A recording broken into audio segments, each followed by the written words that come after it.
گلبر شرایط را تقدیم می‌کند.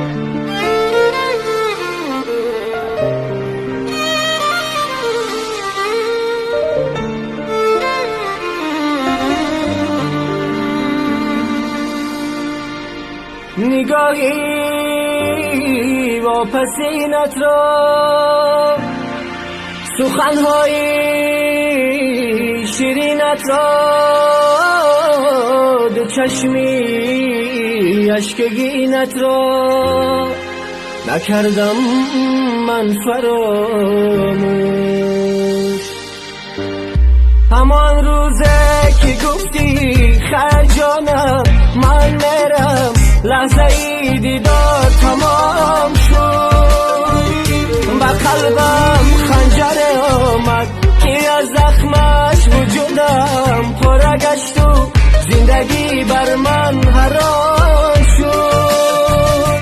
تو با چشمانی پر از عشق و با صد سوز و با صد غم میگفتی میروم اکنون به سوی خانه بختم. فراموشت نکردم من، فراموشت نکردم من، فراموشت نکردم من، فراموشت نکردم من.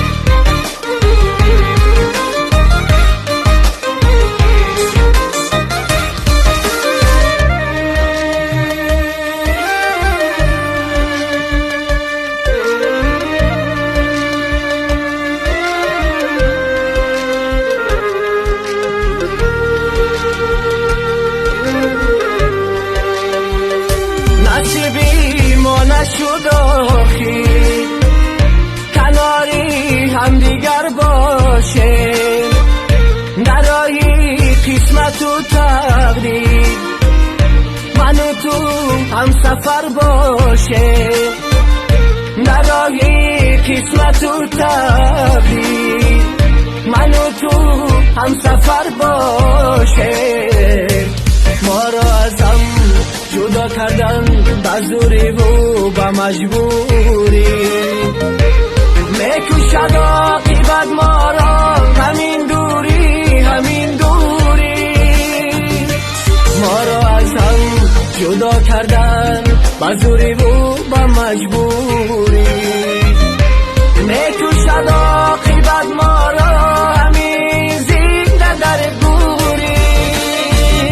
فراموشت نکردم من، فراموشت نکردم من، فراموشت نکردم من،